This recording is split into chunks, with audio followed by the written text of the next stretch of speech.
కోసం, ఆధిపత్యం కోసం, నా వాటా కోసం అని చెప్పని నేను పోరాటం చేస్తాము. కాబట్టి ఇది కూడా సమాజంలో చెప్పవలసిన అవసరం ఉంది అని చెప్పని ఈ సందర్భంగా నేను భావిస్తూ ఒక విషయం నేను ఒక విషయం చెప్పదలుచుకున్నాను. చాలాసార్లు మనం whenever we talk about reservations అనగానే అదేదో మెరిట్ ఎవరిదో సొత్తు అయినట్టుగా ఇవాళ చాలామంది రిజర్వేషన్స్ గురించి ఎందుకు మాట్లాడతారు, పాలిటిక్స్లో కానీ, బ్యాంకుల్లో కానీ, లేదా ఉద్యోగాల్లో కానీ ఎందుకు మాట్లాడతారు అని చెప్పని మాట్లాడుతూ ఉంటారు. ఇవాళ భారతదేశం ఇవాల్టికి కూడా 77 ఏళ్ల స్వతంత్ర భారతదేశం వెనుకబాటుతనానికి ఉండడానికి ప్రధానమైనటువంటి ఒక కారణం ఈ దేశంలో బీసీలను వెనకకి నెట్టడం వల్లనే. The growth of BCs, the empowerment of BCs would directly impact the national empowerment. ఇవాళ ఈ దేశం అభివృద్ధి చెందాలంటే మనం అభివృద్ధి చెందాలి.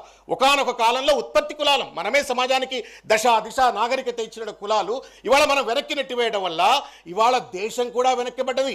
మనం కూడా అమెరికా లెక్క అవుతాం, మనం కూడా ఫ్రాన్స్ లెక్క అవుతాం, మనం కూడా లండన్ లెక్క అవుతాం.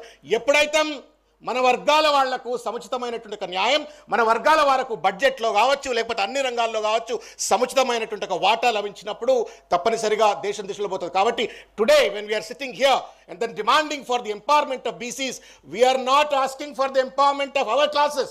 We are asking as a nation that if the nation wants to grow, we also must grow అనేటువంటి ఒక నినాదాన్ని ముందుకు తీసుకెళ్లాలని చెప్పి నేను కోరుతా ఉన్నాను. After all they will also release. నేను ఈ మధ్యకాలంలో ఏదో సెమినార్కి పోయినా, అదేదో ఎలీట్ స్టూడెంట్ సెమినార్. వాళ్ళు ఏదో మాటల రిజర్వేషన్ల గురించి మాట్లాడుతూ why would we need to have reservations in the system అంటే నేను ఒక మాట అడిగిందో ఆడపిల్ల, చూడమ్మా భారత స్వాతంత్రం వచ్చినాడు ఆడోళ్ళకి రిజర్వేషన్ లేవు, ఇవాళ 50% రిజర్వేషన్లు అన్ని కాలేజీలలో ఉన్నాయి, అన్ని ఉద్యోగాల్లో ఉన్నాయి. Just imagine if there would have been no reservation for the women, ఆడోళ్ళు కూడా వెనకపోయి ఉండేవాళ్ళు కదా. అదేవిధంగా ఇవాళకి కూడా 60-70% ఉన్నటువంటి ఒక బహుజనులకు ఇవాళకి రిజర్వేషన్లు ఇవ్వకపోవడంతో, సముచితమైన వాటా లభించకపోవడంతో ఇవాళ మనం దేశం వెనుకబడతా ఉంది. కాబట్టి దయచేసి నేషనల్ పర్స్పెక్టివ్లో చూడండి, ఒక కులపరమైన ఒక పర్స్పెక్టివ్లో చూడొద్దు అనే ఒక మెసేజ్ను తీసుకెళ్లే ఒక ప్రయత్నం చేసినాను.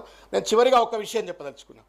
కులగణనకు సంబంధించి 77 ఏళ్ళు గొర్రెలను, బర్రెలను, చేపలను అనేక లెక్క పెట్టినారు. సంతోషం. ఇవాళ కేంద్ర ప్రభుత్వం for whatever the reasons due to various pressures they have accepted and then they also want to do the caste census. But అది కూడా 27 అంటున్నారు. ఇప్పుడే చేస్తే సంతోషం అని చెప్పి నేను భావిస్తాను. రాష్ట్రంలో 2018లో అనుకుంటాను, I just wanted to share 1 or 2 minutes తీసుకొని నేను పెడతాను. 18లో పంచాయతీరాజ్ ఎన్నికలు, ఇప్పుడు పంచాయతీరాజ్ ఎన్నికలు వస్తున్నట్టుగానే 18లో పంచాయతీరాజ్ ఎన్నికలు వస్తుంటే we have filed a case. I am one of the petitioners. కులగణన జరిపించాలా, సమగ్రమైనటువంటి ఒక సామాజిక ఆర్థిక అధ్యయనం జరగాల, సముచితమైనటువంటి ఒక వాటా ఇవ్వాలా అంటే ఈ ఎంపిరికల్ డేటా బేస్ ఉండాలని చెప్పని కేసు వేస్తే జస్టిస్ రామచంద్రరావు గారు హైకోర్టులో he gave an order for whatever the reasons. అప్పుడున్న ప్రభుత్వం ఆ ఆర్డర్ వచ్చిన తర్వాత ఇమీడియట్గా డిజాల్వ్ అయిపోయింది, కొత్తగా ఎలక్షన్స్కి వెళ్ళిపోయినారు. వాట్ ఎవర్ ద రీజన్స్ అది జరగలేదు. తర్వాత మళ్ళీ దేర్ వాజ్ ఎ కంపల్షన్, జరగలేదు. మళ్ళీ 22లో మళ్ళీ కేసు వేసినాం. సీనన్న కూడా వేసిండు, మేము సీనన్న కలిసి మళ్ళీ కేసు వేసినాం. ఆయన ఒక పిటిషనరు, నేను ఒక పిటిషనరు. మేము వేసిన తర్వాత ఆర్ కృష్ణన్ వేసిండు. నేను చెప్పొచ్చేది ఏంటి అంటే, కులగణన జరగాల అని చెప్పని కోట్ల చుట్టూ తిరిగితే తప్ప న్యాయం జరగనటువంటి ఒక దుర్భరమైన పరిస్థితిలో ఉన్నాం మనము. కాబట్టి మనము ఎలుగెత్తి అరిచినప్పుడే, రోడ్ల మీదకి వచ్చి రణం చేసినప్పుడే మనకు సముచితమైనటువంటి ఒక న్యాయం జరుగుతున్న ఒక విషయాన్ని గుర్తుపెట్టుకోవాలా. నరహరి గారు కావచ్చు, లేకపోతే ఇంకా అనేక మంది మేధావులు ఇవాళ మాట్లాడుతూ ఉన్నారు. మనం అందరము కూడా పల్లెకు, మండలానికి, నియోజకవర్గాల స్థాయిగా అన్నింటిలో కనుక ఈ రకమైన సమావేశాలు పెట్టినట్టయితే మన వర్గాలు చైతన్యమవుతాయి. ఇంకొక పాయింట్ ఇంతకుముందు పెద్దలు ఎవరో మాట్లాడుతూ ఉన్నారు. We have become voting machines. వాడికి తెలుసు, పాలక వర్గానికి, ఆధిపత్య వర్గాలకు తెలుసు. ఎందన్నా మాట్లాడతారు రా, ఎన్నికలు వస్తేప్పటికి నేను 2000 ఇస్తా, 3000 ఇస్తా, 5000 ఇస్తా, బీర్ ఇస్తా, బిర్యానీ ఇస్తా, అయిపోతుంది అని చెప్పినట్టు ఒక భావంతో ఉన్నారు. ఈ రకమైన చైతన్యం కూడా ఇవ్వాలి. మన ఓటే మనకు శ్రీరామరక్ష, మన ఓటే మన యొక్క వర్గాలకు న్యాయం చేస్తున్నట్టు దిశలో కూడా మనం తప్పనిసరిగా ముందుకెళ్లాలని చెప్పని కోరుకుంటూ చివరిగా ఒక విజ్ఞప్తి. ఇద్దరు ఇవాళ మన తెలంగాణ లోకల్ బాడీ ఎలక్షన్స్ అంటా ఉన్నారు. 42% అన్నారు. అది ఎందుకు వచ్చిందో 42% నాకు తెలియదు. బట్ మనం 56% అన్నాం, 42% అన్నారు. అదన్నా పూర్తి స్థాయిలో అమలు చేయాలి. The consequence of the caste census must lead to implementation of the reservations in the local body.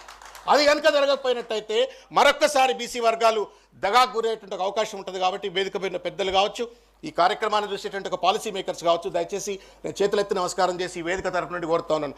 Please, మనం లేకపోతే మాకరీ అయిపోతుంది. వీళ్ళు కులగణన చేయించుకుంటారు రాబోయే, తర్వాత కాన్సిక్వెన్స్ గురించి ఏం అడగరు అని చెప్పని అనుకుంటారు.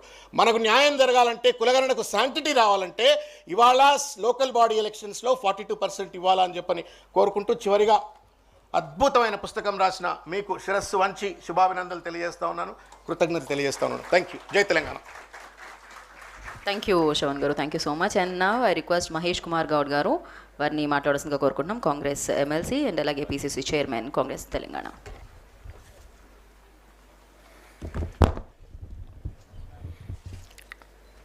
అందరికీ నమస్కారం. వేదిక పైన పెద్దలందరికీ, వేదిక ముందున్నట్టు పెద్దలందరికీ, సోదర సోదరమ్మలకి, పాత్రికేయులకి.